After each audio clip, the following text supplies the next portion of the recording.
حویلی کے بالائی حصے میں بنے کھلے اور وسیع ٹیرس پر اس وقت ایک نازک سا وجود کھڑا تھا۔ آئمہ جو ابھی چند ہفتے پہلے ہی المیر شاہ کے نام کے ساتھ بن چکی تھی، اس وقت دنیا و مافیہ سے بے خبر بارش کا لطف لے رہی تھی۔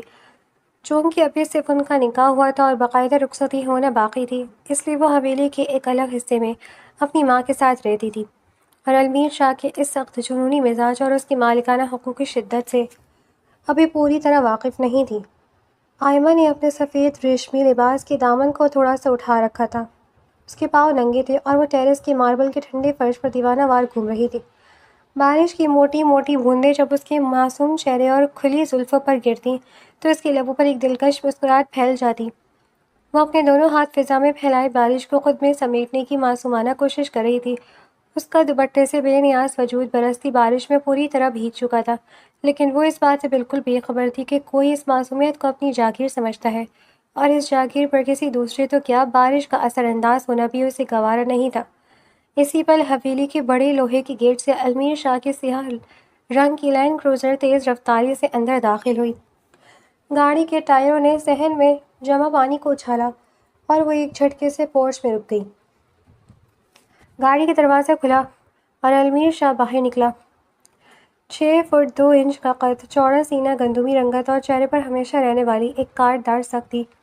وہ کسی مغرور شہزادے جیسا لگتا تھا۔ وہ بزنس میٹنگ سے لیٹ لوٹا تھا اور شدید تھکن کا شکار تھا۔ وہ جیسے ہی گاڑی سے اتر کر حویلی کی سیڑھیوں کی طرف بڑھا، بجلی کا ایک زوردار کڑاکا ہوا جس سے پورا آسمان روشن ہو گیا۔ اسی روشنی میں المیر کی نظریں اوپر کھلے ٹیرس پر گئیں جہاں ایک بھیگا ہوا وجود بارش میں جھوم رہا تھا۔ ایک ہی نظر میں اس نے پہچان لیا کہ وہ آئمہ تھی۔ پل بھر میں المیر شاہ کے چہرے کے تاثرات بدل گئے، اس کی آنکھوں میں غصے کی سرخیں لہریں دوڑ گئیں، اس کے اندر کا روایتی مرد جاگ اٹھا تھا۔ آئمہ! اس کے حلق سے ایک دبی دبی غراتی ہوئی آواز نکلی۔ وہ تیز قدموں سے حویلی کے اندر داخل ہوا اور ملازموں کو نظر انداز کرتا ہوا تیزی سے سیڑھیاں چڑھنے لگا۔ اس کی بوٹوں کی بھاری آواز سنسان راہداریوں میں گونج رہی تھی جو کسی آنے والے طوفان کا پیش خیمہ تھے۔ ٹیرس پر آئمہ ابھی اپنے ہی دھیان میں مگن تھی کہ اچانک اس کے پیچھے بھاری قدموں کی چاپ ابھری۔ اس سے پہلے کہ وہ مڑ کر دیکھتی، ایک زوردار جھٹکے سے اس کا دوپٹہ اس کے وجود سے کھینچ لیا گیا۔ آہ! آئمہ کے حلق سے ایک چھوٹی سی چیخ نکلی۔ وہ گھبرا کر مڑی اور سامنے کھڑے شخص کو دیکھ کر اس کا دل سینے میں دھک سے رہ گیا۔ سامنے المیر شاہ کھڑا تھا۔ اس کا چہرہ غصے سے سرخ تھا، جبڑے سختی سے بھنجے ہوئے تھے اور اس کی گہری سیاہ آنکھیں اس وقت انگارے برسا رہی تھیں۔ اس نے آئمہ کے سفید دوپٹے کو بڑی بے رحمی اور حق جتاتے ہوئے اپنے دائیں ہاتھ پر لپیٹ لیا تھا، جیسے وہ اس بات کا اعلان کر رہا ہو کہ اس وجود کی ہر چیز پر صرف اس کا قبضہ ہے۔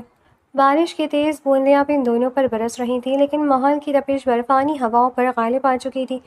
آئمہ نے خوف اور بے بسی سے اپنے دونوں ہاتھوں کو اپنے سینے پر رکھ لیا، کیونکہ بھیگنے کی وجہ سے اس کا لباس اس کے وجود سے چمٹ گیا تھا اور وہ خود کو شدید غیر محفوظ محسوس کر رہی تھی۔ اس کی آنکھوں میں فوراً ہی آنسو ترنے لگے۔ المیر بھائی، آپ! وہ کانپتی ہوئی آواز میں بولی۔ بھائی؟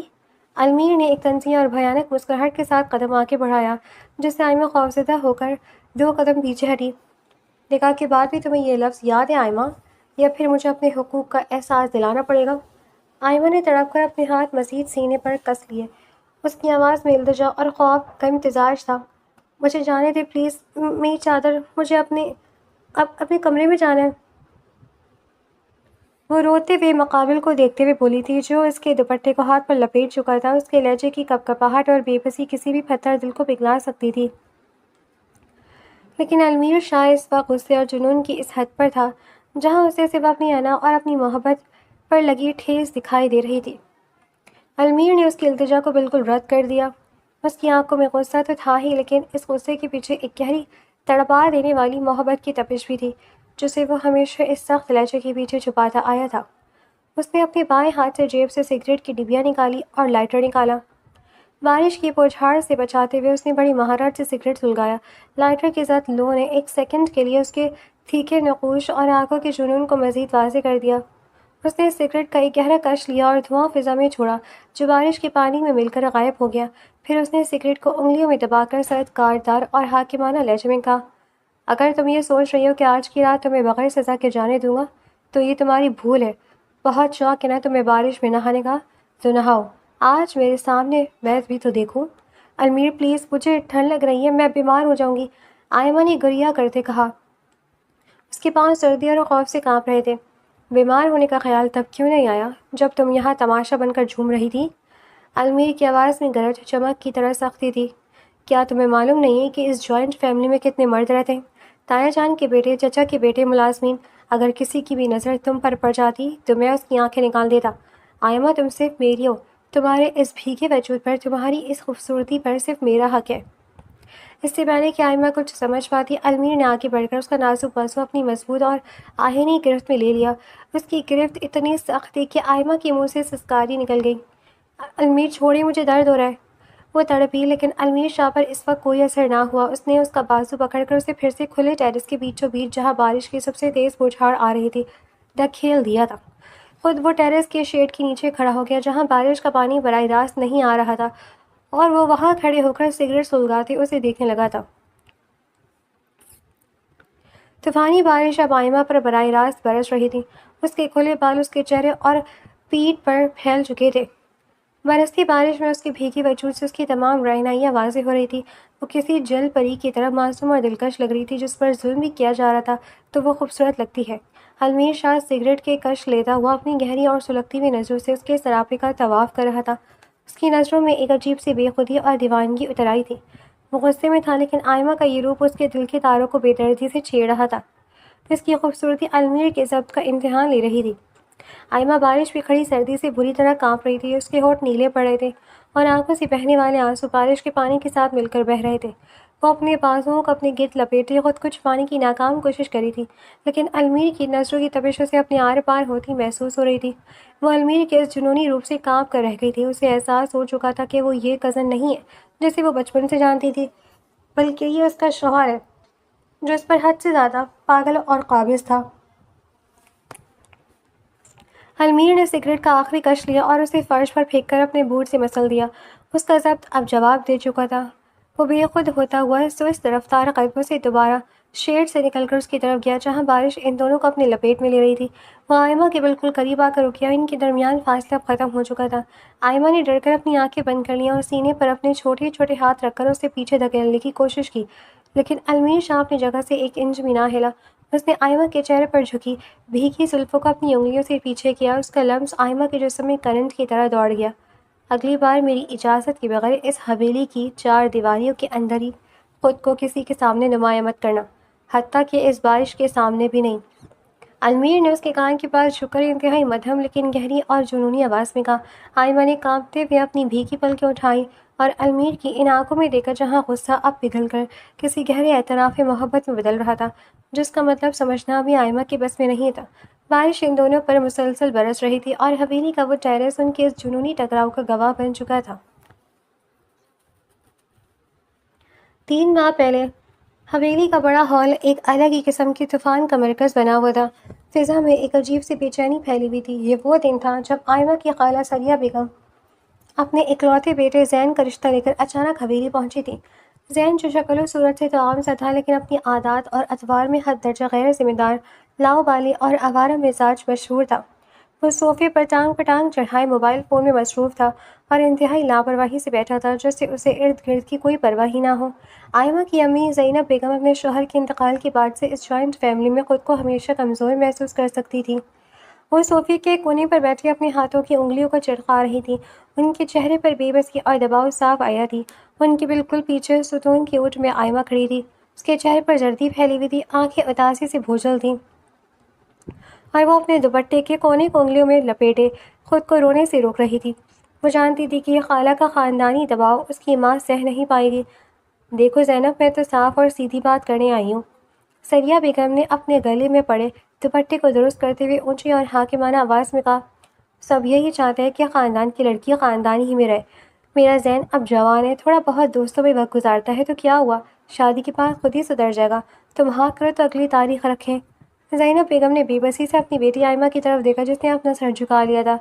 آپا، بات یہ نہیں ہے، زین میرا بھانجا ہے، لیکن آپ تو جانتی ہیں نا کہ ابھی اس کا کوئی مستقل کام نہیں ہے، وہ کوئی نوکری یا کاروبار بھی نہیں کرتا۔ میں آئمہ کو نوکری کی بات مت کرو زینب۔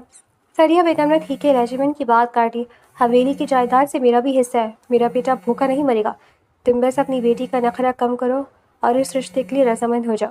آخر کب تک تم یہاں دوسروں کے آسرے پر بیٹھو گی؟ یہ طنز اتنا گہرا تھا کہ زینب بیگم کی آنکھوں میں آنسو آ گئے اور ستون کے پیچھے کھڑی آئمہ نے سسکی روکنے کے لیے اپنے لب دانتوں تلے دبا دیے۔ وہ خاموش تھی کیونکہ اس جوائنٹ فیملی کے نظام میں کسی یتیم لڑکی کو اپنی پسند یا ناپسند کا اظہار کرنے کی اجازت نہیں تھی۔ اسی وقت حویلی کے بیرونی دلان میں المیر شاہ داخل ہوا۔ وہ ابھی فیکٹری کے معاملات دے کر لوٹا تھا اور اس کے ماتھے پر ہلکا سا پسینہ چمک رہا تھا۔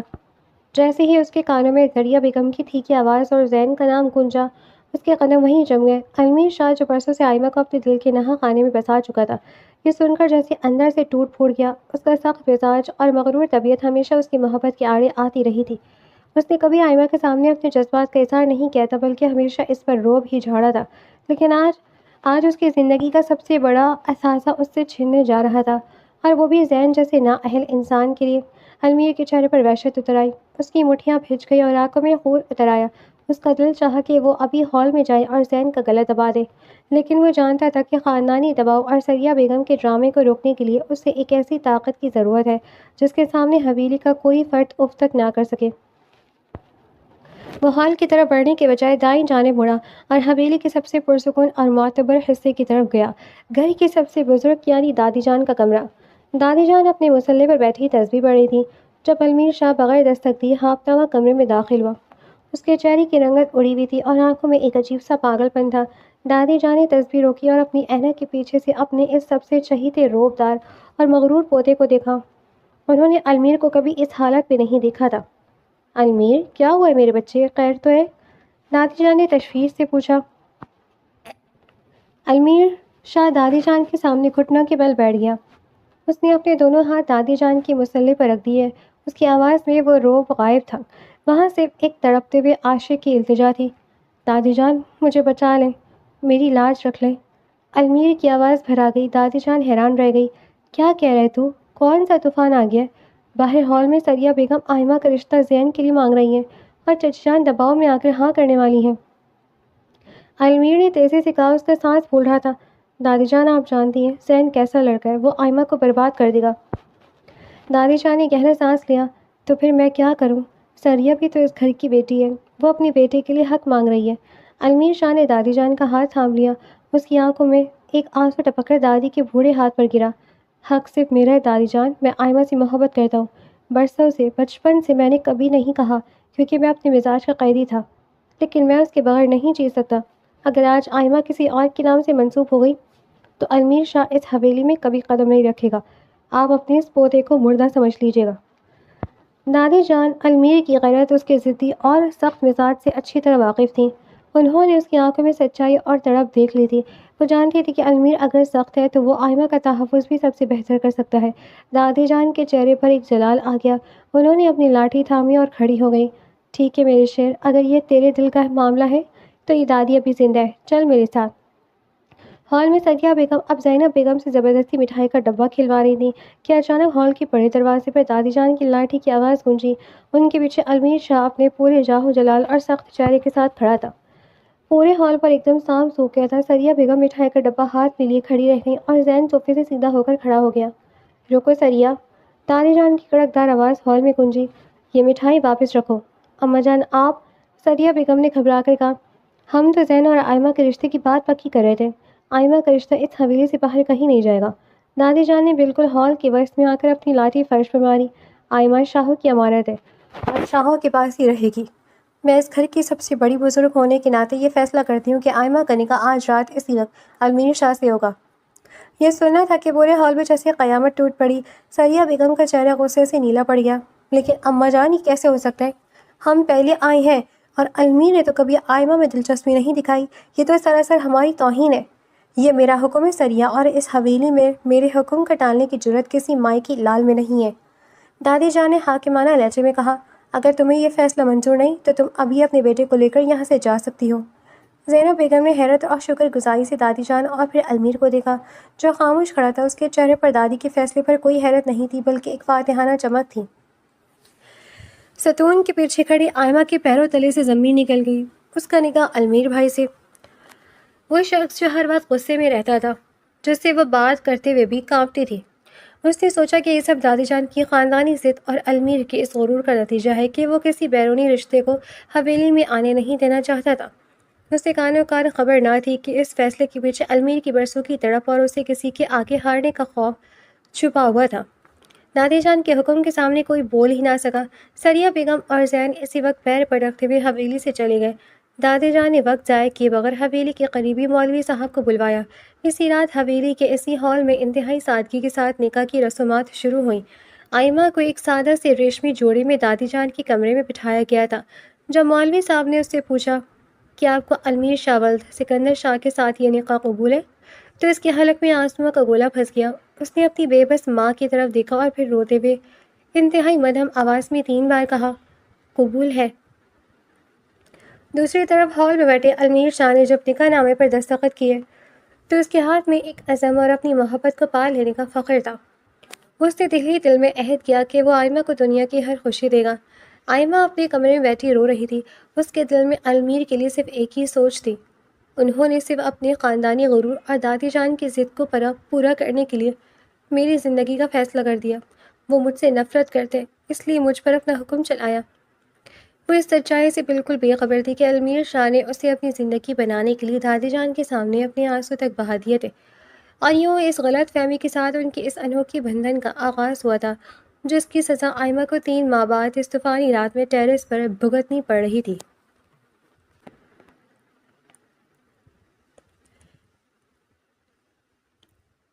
حویلی کے بڑے ڈائننگ ہال میں ٹیبل سج چکا تھا جس پر پراٹھے، انڈے، مکھن اور چائے کی کیتلیوں سے اٹھتا ہوا دھواں روایتی جوائنٹ فیملی کے شاہانہ ناشتے کی گواہی دے رہا تھا۔ میز کے ایک کونے پر آئمہ خاموش بیٹھی تھی اور اپنے سامنے رکھی خالی پلیٹ کو گھور رہی تھی۔ گزشتہ رات المیر شاہ کی دی ہوئی سزا اور تیز طوفانی بارش میں بھیگنے کی وجہ سے اس کا پورا وجود تپ رہا تھا۔ اسے ہلکا سے بخار تھا اور چہرہ نقاہت سے سفید پڑ چکا تھا۔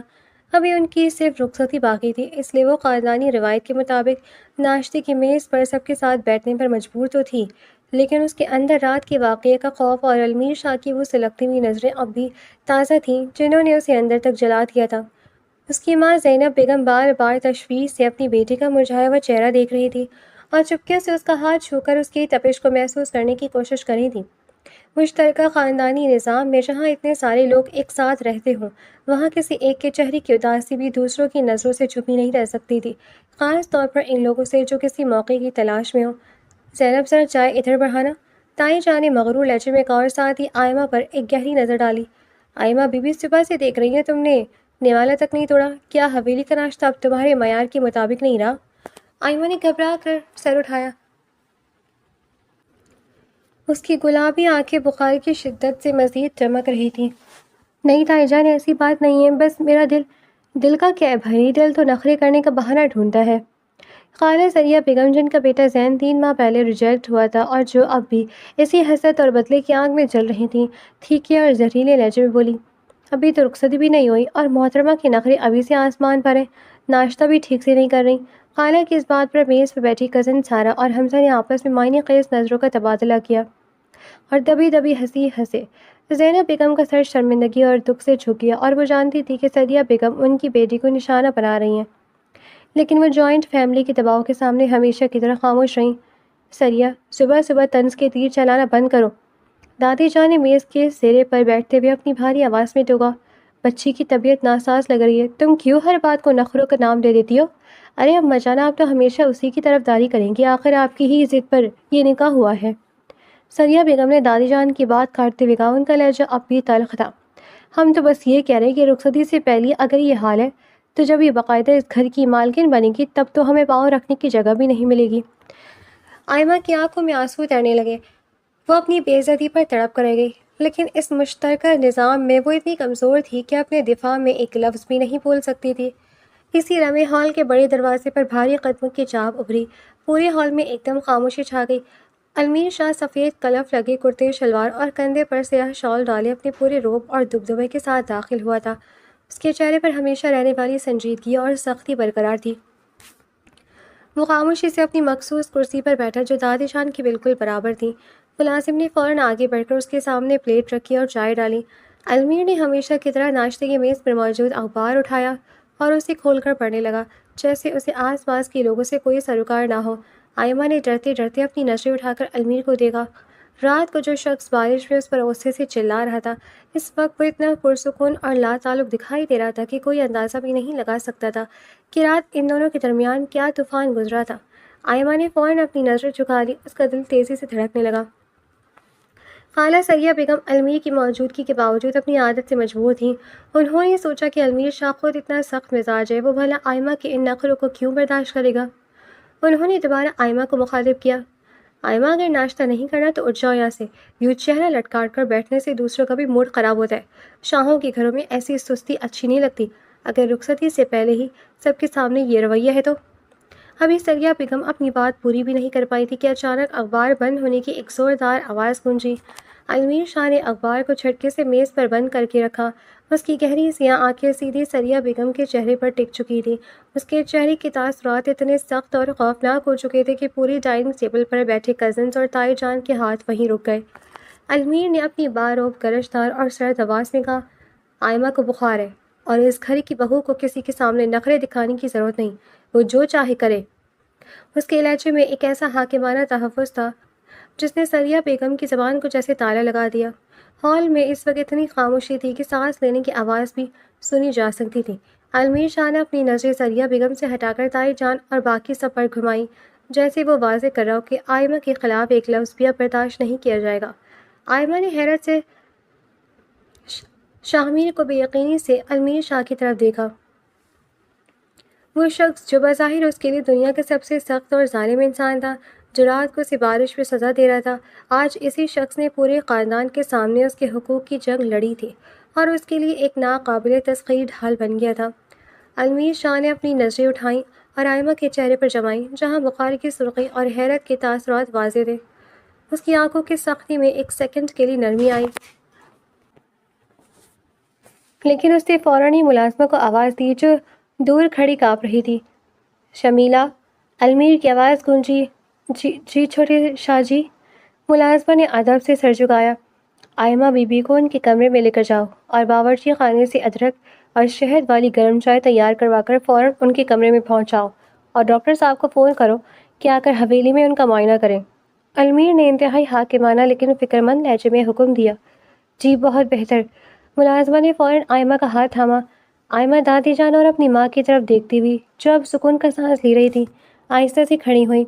اس نے جاتے جاتے ایک آخری بار المیر شاہ کو دیکھا، جو دوبارہ اخبار کھول چکا تھا، جیسے ابھی کچھ ہوا ہی نہ ہو۔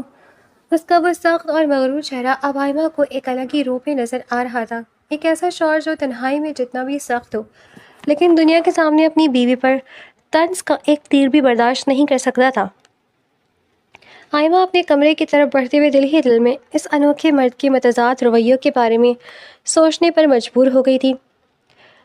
یونیورسٹی کا بھاری لوہے کا مرکزی گیٹ دوپہر کے وقت طلبہ کی چہل پہل اور گاڑیوں کے شور سے گونج رہا تھا۔ کلاسز ختم ہو چکی تھی اور تمام لڑکیاں اپنے اپنے گھروں کو لوٹ رہی تھیں۔ آئمہ بھی اپنے سفید لباس پر سیاہ عبایا اوڑھے، کندھوں پر کالج کا بیگ لٹکائے، گیٹ کے ایک کونے میں کھڑی حویلی کی گاڑی کا انتظار کر رہی تھی۔ دھوپ کی تپش اور حبس کی وجہ سے اس کے معصوم چہرے پر پسینے کی ننھی بوندیں چمک رہی تھیں۔ وہ ابھی اپنی دھن میں کھڑی تھی کہ اچانک اس کے سامنے ایک سایہ لہرایا۔ آئمہ نے چونک کر سر اٹھائے تو سامنے زین کو کھڑا پایا۔ سریہ بیگم کا بیٹا زین، جو نکاح ٹوٹنے کے بعد سے شدید حسد اور انتقام کی آگ میں جل رہا تھا، اس وقت ایک گہری اور مکرانہ مسکراہٹ کے ساتھ آئمہ کے بالکل قریب کھڑا تھا۔ آئمہ کے چہرے پر فوراً ہی ناگواری اور خوف کے تاثرات ابھر آئے۔ اس نے اپنے عبائی کو خود کے گرد مزید لپیٹا اور 2 قدم پیچھے ہٹ گئی۔ زین بھائی، آپ یہاں کیا کر رہے ہیں؟ پلیز میرے سامنے سے ہٹیں۔ آئمہ نے خوفزدہ آواز میں کہا۔ اس کی نظریں آس پاس سے گزرتے طلباء پر پڑ رہی تھیں کہ کوئی تماشا نہ بن جائے۔ بھائی مت کہو مجھے آئمہ، میں تو تمہیں اس جہنم سے بچانے آیا ہوں جس میں تم دادی جان کے ایک فیصلے کی وجہ سے گر چکی ہو۔ زین نے ایک قدم اور آگے بڑھایا، اس کی آنکھوں میں زہر بھرا تھا۔ اس نے موقع پا کر آئمہ کو بھڑکانے اور اس کے دل میں المیر کے خلاف نفرت کو مزید ہوا دینے کا فیصلہ کر لیا تھا، کیونکہ وہ جانتا تھا کہ آئمہ اس نکاح سے خوش نہیں ہے۔ زین نے اپنے لہجے میں جھوٹی ہمدردی شامل کرتے ہوئے کہا، آئمہ، المیر ایک ظالم انسان ہے، اس نے زبردستی تم سے نکاح کیا ہے، وہ تمہیں کبھی خوش نہیں رکھ سکتا۔ تم نے اس دن ناشتے کی میز پر بھی دیکھا ہوگا، وہ صرف اپنا حکم چلانا جانتا ہے۔ وہ ایک مغرور اور پھٹر دل مرد ہے جو تمہاری معصومیت کو کچل دے گا۔ میری بات مانو، ابھی بھی وقت ہے، اس نکاح کو ختم کر دو، میں تمہیں یہاں سے لے جاؤں گا۔ بند کرے اپنی بکواس زین۔ آئمہ کا دل خوف سے بری طرح دھڑک رہا تھا۔ وہ مزید پیچھے ہٹی۔ المیر شاہ میرے شوہر ہیں، آپ ان کے خلاف ایک لفظ بھی مت بولیں اور یہاں سے چلے جائیں اس سے پہلے کہ وہ… ابھی آئمہ کے الفاظ پوری بھی نہیں ہوئے تھے کہ سڑک پر گاڑی کی بریک کی آواز گونجی۔ المیر شاہ کی سیاہ لینڈ کروزر تیز رفتاری سے آئی اور زین اور آئمہ کے بالکل قریب آ کر رکی۔ گاڑی کا دروازہ ایک جھٹکے سے کھلا اور المیر شاہ باہر نکلا۔ اس وقت اس کا چہرہ غصے کی آخری حدود کو چھو رہا تھا۔ سیاہ سن گلاسز کے پیچھے چھپی اس کی آنکھیں سرخ ہو چکی تھیں۔ اس نے جیسے ہی دور سے زین کو آئمہ کے اتنے قریب دیکھا تھا، اس کا خاندانی وقار، اس کی مردانہ غیرت اور اس سے بڑھ کر اس کی دیوانی محبت حسد کی آگ میں جل اٹھی تھی۔ اس کا خون کھول رہا تھا۔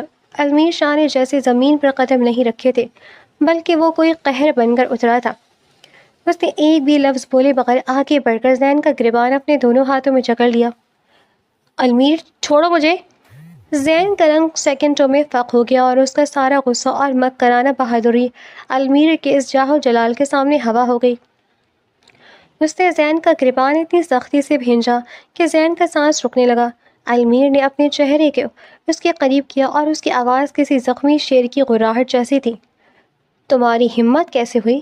تمہاری یہ اوقات کہ تم میری بیوی کے پاس کھڑے ہو کر اسے بہکانے کی کوشش کرو؟ زین شاہ، اگر اگلی بار تم حویلی کے آس پاس یا آئمہ کے سائے کے قریب بھی نظر آئے نا، تو خدا کی قسم میں تمہارا وجود اس دنیا سے مٹا دوں گا اور شاہوں کے غصے کی قیمت تمہاری پوری نسل چکائے گی۔ دفع ہو جا یہاں سے، اس سے پہلے کہ میں تمہارا خون یہیں سڑک پر بہا دوں۔ المیر شاہ نے اسے ایک ایسا زوردار دھکا دیا کہ زین سڑک پر گرتے گرتے بچا۔ وہ خوف سے کانپتا ہوا اپنے کپڑے درست کیے بغیر مڑ کر المیر کی غیظ و غضب کو دیکھتا ہوا تیزی سے وہاں سے بھاگ کھڑا ہوا۔ یونیورسٹی کا گارڈ اور چند طلبہ دور کھڑے یہ تماشا دیکھ رہے تھے، لیکن المیر شاہ کے روب کے سامنے کسی کو بولنے کی ہمت نہیں ہوئی۔ زین کے جانے کے بعد المیر شاہ کا رخ آئمہ کی طرف ہوا۔ اس کی سانسوں کی رفتار تیز تھی اور اس کا پورا وجود غصے سے کانپ رہا تھا۔ آئمہ دیوار سے لگی آنکھوں میں خوف لیے اور آنسو لیے خوفزدہ ہرنی کی طرح اسے دیکھ رہی تھی۔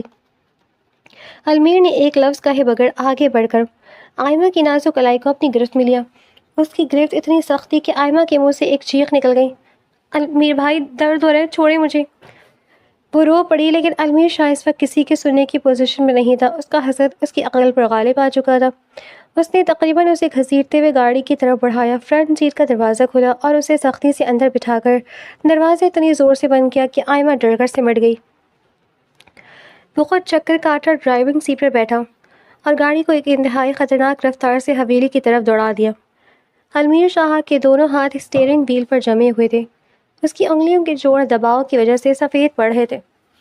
وہ مسلسل سامنے سڑک کو دیکھ رہا تھا، لیکن اس کا پورا دھیان اپنے برابر میں بیٹھی روتی ہوئی لڑکی پر تھا۔ وہ غصے اور حسد کی اس آگ میں جل رہا تھا کہ آئمہ اس کے علاوہ کسی اور مرد کے سامنے کیوں کھڑی تھی۔ اس نے زین کو اپنے قریب آنے ہی کیوں دیا؟ وہ فوراً وہاں سے ہٹ کیوں نہیں گئی؟ المیر شاہ، آپ ہمیشہ میرے ساتھ ایسا کیوں کرتے ہیں؟ آئمہ کا ضبط آخر کار جواب دے ہی گیا۔ وہ اپنے چہرے سے عبایا ہٹاتی ہوئی اونچی آواز میں رو پڑی۔ میری کیا غلطی تھی؟ وہ خود میرے پاس آیا تھا، میں تو اسے منع کری تھی۔ المیر نے گاڑی کی رفتار مزید بڑھا دی، جس سے آئمہ کا خوف مزید بڑھ گیا۔ خاموش رہنا آئمہ، ایک لفظ بھی مزید مت بولنا۔ المیر کی آواز کار کے بلند ماحول میں گونجی۔ تم وہاں کھڑی اس کی باتیں سن رہی تھی؟ کیا تمہیں معلوم نہیں کہ وہ تمہارے بارے میں کیا سوچتا ہے؟ تم میری بیوی ہو، ہمارا نکاح ہوا ہے۔ میری اجازت کے بغیر تم کسی غیر مرد کی طرف دیکھ بھی نہیں سکتی۔ کھڑا ہونا تو دور کی بات ہے، آپ صرف مجھ پر روب جھاڑنا جانتے ہیں۔ آئمہ روتے ہوئے چلائی، اس کے آنسو اس کی گالوں پر بہہ رہے تھے۔ آپ کو میری کوئی پرواہ نہیں ہے، آپ صرف اپنی انا اور خاندانی غرور کی خاطر مجھے ایک قیدی کی طرح رکھنا چاہتے ہیں۔ دادی جان نے زبردستی میرا نکاح آپ سے کروا دیا اور اب آپ مجھے اپنی جاگیر سمجھ کر مجھ پر ظلم کرتے ہیں۔ آپ ایک ظالم انسان ہیں المیر شاہ، بالکل ویسے ہی جیسے زین کہہ رہا تھا۔ زین کا نام آئمہ کے منہ سے سن کر المیر نے ایک دم زور سے بریک لگائی۔ گاڑی ایک سنسان سڑک کے کنارے جھٹکے سے رک گئی۔ المیر شاہ نے اپنی سیٹ بیلٹ کھولی اور آئمہ کی طرف مڑا۔ اس کا چہرہ آئمہ کے بالکل قریب تھا۔ اس کی آنکھوں میں اب غصے کے ساتھ ساتھ ایک گہرا دکھ بھی جھلک رہا تھا، جسے آئمہ کی ناپختہ نظریں پڑھنے میں ناکام تھیں۔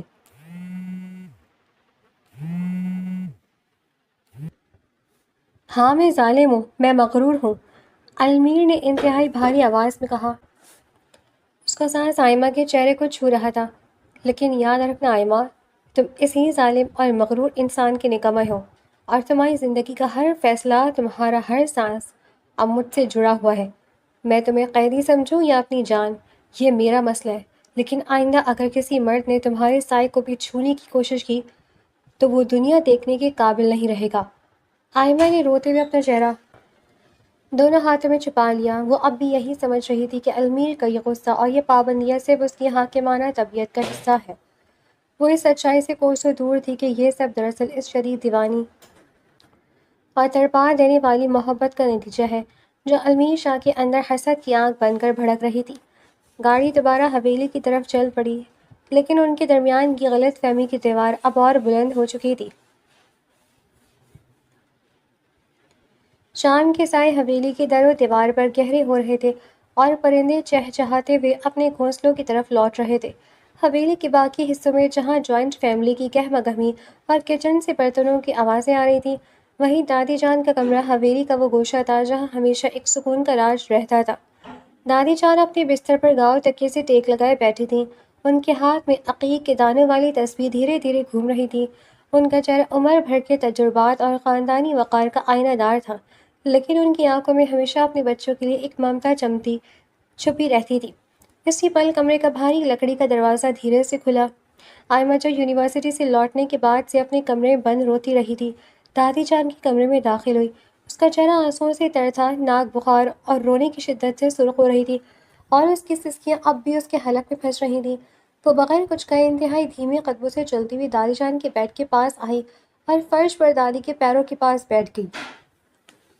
اس نے اپنے کانپتے ہوئے ہاتھوں سے دادی جان کے بوڑھے اور شفیق پاؤں کو دبانا شروع کر دیا۔ دادی جان نے تصویر روک کر اور اپنی اینک کے پیچھے سے اس نازک روتی ہوئی لڑکی کو دیکھا۔ آئمہ کے گالوں پر بہتے ان گرم آنسوؤں نے دادی جان کے دل کو تڑپا کر رکھ دیا۔ انہوں نے فوراً اسے فرش سے اٹھا کر اپنے بالکل قریب بیڈ پر بٹھا دیا۔ کیا ہوا امیر جان؟ کیا المیر نے پھر کچھ کہا؟ دادی جان نے انتہائی نرمی اور تشویش سے اس کا چہرہ اپنے ہاتھوں کے پیالے میں لیتے ہوئے پوچھا۔ وہ جانتی تھی کہ المیر شاہ کا مزاج کتنا سخت ہے اور وہ آج دوپہر اسے کس حالت میں یونیورسٹی سے لے کر آیا تھا۔ آئمہ جو اب تک اپنا ضبط برقرار رکھنے کی کوشش کری تھی، دادی جان کی اس شفیق لمس پر خود پر قابو نہ رکھ سکی۔ وہ دادی جان کے سینے سے جا لگی اور پھوٹ پھوٹ کر رو پڑی۔ اس کی آنسو دادی جان کے ریشمی دوپٹے کو بھگونے لگے۔ دادی جان، المیر بھائی مجھ سے نفرت کرتے ہیں، وہ بہت سخت ہیں، انہوں نے مجھ سے شادی صرف زین کو نیچا دکھانے کے لیے کی ہے۔ آئمہ نے روتے ہوئے ہچکیاں لیتے ہوئے اپنے دل کا سارا غبار نکال دیا۔ وہ مجھے ایک انسان نہیں سمجھتے دادی جان، وہ صرف اپنی انا کی تسکین چاہتے ہیں۔ وہ ہر وقت مجھ پر غصہ کرتے ہیں، مجھے قیدیوں کی طرح رکھتے ہیں۔ اس دن بارش میں انہوں نے مجھے سزا دی۔ آج یونیورسٹی کے گیٹ پر سب کے سامنے میرا ہاتھ اتنی سختی سے پکڑا کہ مجھے لگا میری کلائی ٹوٹ جائے گی۔ وہ صرف سریا خالہ اور زین کو یہ دکھانا چاہتے ہیں کہ وہ جو چاہے کر سکتے ہیں۔ وہ مجھ سے محبت نہیں کرتے دادی جان، وہ مجھ سے نفرت کرتے ہیں۔ آئمہ کی باتیں سن کر دادی جان کے چہرے پر پرسکون اور دھیمی سی مسکراہٹ پھیل گئی۔ انہوں نے آئمہ کو اپنے سینے سے الگ کیا اور اس کی پیشانی پر پیار دیا۔ پاگل لڑکی، المیر دنیا کے لیے سخت بے ہے، تمہارے لیے نہیں۔ تم نے اس کے غصے کو دیکھا، لیکن اس غصے کے پیچھے چھپی اس کی بے بسی کو نہیں پڑھا پائی۔ جس دن سریا بیگم زین کا رشتہ لے کر آئی تھی اور تمہاری ماں دباؤ میں تھی، اس دن کا سچ تم نہیں جانتی۔ جس دن زین کا رشتہ آیا تھا، وہ مغرور لڑکا میرے گھٹنوں کو ہاتھ لگا کر رویا تھا کہ دادی جان، آئمہ کے بغیر میں مر جاؤں گا، اسے میرا کر دیں، میں اس سے بہت محبت رکھوں گا۔ اس نے تو اپنے عشق کی لاج رکھنے کے لیے میرا سہارا لیا تھا۔ یہ سننا تھا کہ آئمہ کے پیروں تلے سے جیسے زمین نکل گئی۔ اس کا روتا ہوا وجود ایک دم ساکت ہو گیا اور اس کی سسکیاں حلق میں ہی جم گئیں۔ اس نے اپنی بھیگی اور حیرت سے پھٹی بڑی آنکھوں سے دادی جان کے چہرے کو دیکھا، جیسے وہ یہ سمجھنے کی کوشش کر رہی ہو کہ جو کچھ اس نے سنا ہے وہ سچ ہے یا کوئی خواب۔ دادی جان، آپ یہ کیا کہہ رہی ہیں؟ آئمہ کی آواز جیسے گم ہو گئی تھی، اس کے لب کپکپائے۔ المیر بھائی اور میرے لیے روئے؟ نہیں، وہ تو اتنے مغرور ہیں، وہ کسی کے سامنے نہیں جھکتے۔ وہی تو میں تمہیں سمجھا رہی ہوں میری بچی۔ دادی جان نے گہرا سانس لیتے ہوئے اس کا ہاتھ تھاما۔ المیر شاہ کسی کے سامنے نہیں جھکتا، لیکن وہ تمہارے معاملے میں اپنی ہر انا، اپنا ہر غرور ہار چکا ہے۔ اس رات وہ فیکٹری سے جب لوٹا اور اسے معلوم ہوا کہ زین کا رشتہ آیا تو وہ پاگلوں کی طرح میرے کمرے میں آیا تھا۔ اس کی آنکھوں میں وہ آنسو میں نے دیکھے تھے جو اس نے اپنی پوری زندگی میں کبھی نہیں بہائے تھے۔ اس نے مجھ سے بھیک مانگی تھی تمہاری، وہ ڈر گیا تھا کہ تم اس سے چھن جاؤ گی۔ اس نے میرا سہارا صرف اس لیے لیا تاکہ خاندان میں کوئی تماشا نہ بنے اور سریہ بیگم کی زبان بند کی جا سکے۔ دادی جان کی باتیں آئمہ کے کانوں میں پگھلے ہوئے سیسے کی طرح اتر رہی تھیں۔ اس کے ذہن کے پردے پر ماضی کے سارے مناظر ایک فلم کی طرح چلنے لگے۔ اسے یاد آیا کہ کس طرح نکاح کی رات المیر کے چہرے پر ایک عجیب سا فخر تھا جسے وہ خاندانی غرور سمجھتی رہی۔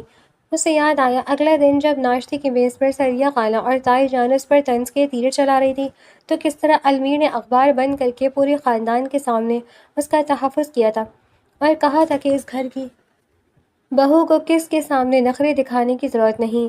اسے یاد آئی وہ طوفانی رات جب المیر نے اسے بارش میں دھکیلا تھا۔ وہ دراصل اس کی سزا نہیں تھی بلکہ اس کا وہ جنونی حسد تھا کہ اس کی امانت و قدرت کی بوندیں بھی کیوں چھو رہی ہیں۔ اور آج کا وہ واقعہ جہاں اس نے زین کا گریبان پکڑ کر اسے حویلی سے دور رہنے کی دھمکی دی تھی، وہ المیر کا غرور نہیں بلکہ اپنی محبت کو کھو دینے کا وہ خوف تھا جو اسے وحشی بنا دیتا تھا۔ وہ وہ مجھ سے محبت کرتے ہیں؟ آئمہ کے لبوں سے یہ لفظ انتہائی معصومیت اور بے یقینی سے نکلا۔ اس کے دل کے اندر جو المیر کے لیے نفرت اور خوف کی ایک سخت برف جمی ہوئی تھی وہ دادی جان کے ان چند الفاظ کی گرمائش سے دھیرے دھیرے پگھلنے لگی تھی۔ بہت زیادہ آئمہ، وہ تم سے اتنی محبت کرتا ہے کہ خود اپنے جذبات کا قیدی بن چکا ہے۔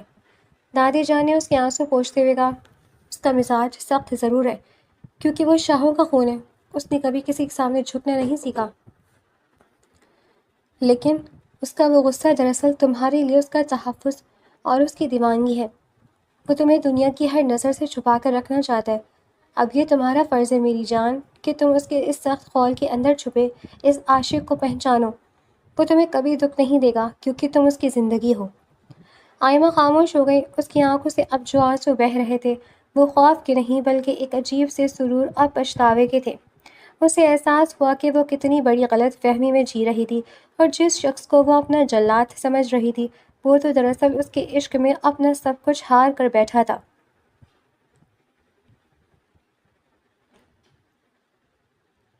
رخصتی کی تمام روایتی اور تھکا دینے والی رسومات بالآخر اپنے اختتام کو پہنچ چکی تھی۔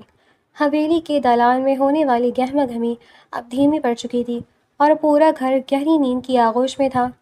المیر شاہ کا کمرہ آج سرخ گلابوں اور چمپا کے سفید خوشبودار پھولوں سے کسی خواب گاہ کی طرح سجا ہوا تھا۔ عنبر اور سندل کی دھیمی دھیمی خوشبو پورے ماحول میں ایک رومانوی سحر بکھیر رہی تھی۔ بیڈ کے وسط میں گیلے گلابوں کی پتیوں کے درمیان آئمہ اپنے بھاری سرخ روسی جوڑے میں ملبوس بیٹھی تھی۔ اس کا سر گھونگھٹ کے نیچے جھکا ہوا تھا۔ اس کے ہاتھوں پر رچی گہری مہندی اور کلائیوں میں کھنکتی کانچ کی سرخ چوڑیاں اس کے دل کی تیز دھڑکنوں کے ساتھ تال ملا رہی تھیں۔ لیکن آج اس کے دل میں وہ پرانا خوف، وہ وحشت اور بے بسی بالکل نہیں تھی جو 3 ماہ پہلے اسے حویلی کے ٹیرس پر تھی۔ دادی جان کے اس انکشاف نے آئمہ کی دنیا ہی بدل دی تھی۔ اب اس کے دل میں اپنے شوہر، اپنے مجازی خدا کے لیے خوف نہیں بلکہ ایک انوکھی تڑپ، بے پناہ حیا اور اس کے لمس کو پانے کی شدید خواہش مچل رہی تھی۔ اسی پل المیر شاہ کمرے میں داخل ہوا۔ سیاہ رنگ کے شیروانی میں ملبوس، اپنے چوڑے شانے پر سفید شال ڈالے وہ ہمیشہ کی طرح بے حد وجیب، باروب اور سنجیدہ لگ رہا تھا۔ وہ جیسے جیسے قریب آ رہا تھا آئمہ کے سانسوں کی رفتار تیز ہوتی جا رہی تھی۔ المیر بیٹھ کے بالکل قریب آ کر رک گیا۔ اس نے چند سیکنڈز تک سامنے بیٹھی اپنی اس انمول امانت کو دیکھا جسے پانے کے لیے اس نے اپنی انا کے کتنے ہی بت توڑے تھے۔ وہ آہستہ سے بیٹھ پر اس کے بالکل سامنے بیٹھ گیا۔ اس کے ہاتھ بڑھے اور آئمہ کا وہ بھاری سرخ گھونگھٹ اوپر اٹھا دیا۔ گھونگھٹ اٹھتے ہی المیر کا اپنا سانس تھم گیا۔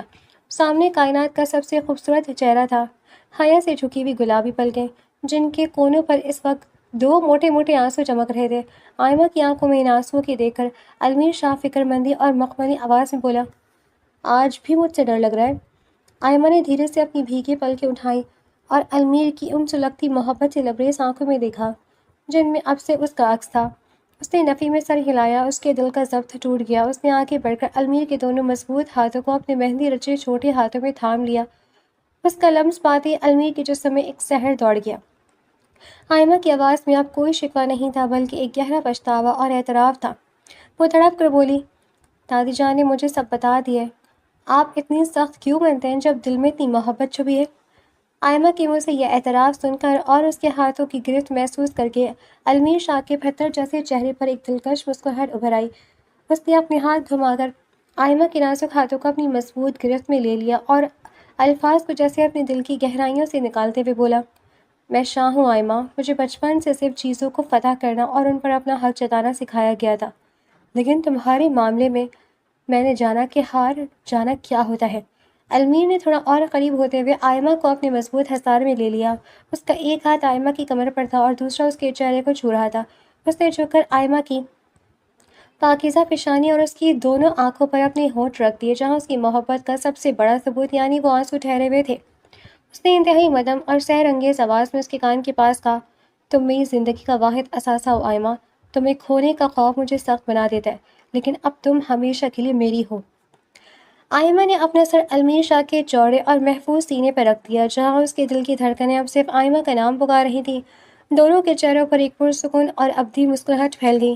ماضی کی تمام غلط فہمیاں، طنز کے تیر اور حسد کی آگ اب ہمیشہ کے لیے بجھ چکی تھی، اور اس خوبصورت رومانوی رات کے سائے میں علمیر شاہ اور آئمہ کی ایک نئی دلکش اور خوشگوار زندگی کا باقاعدہ آغاز ہو چکا تھا۔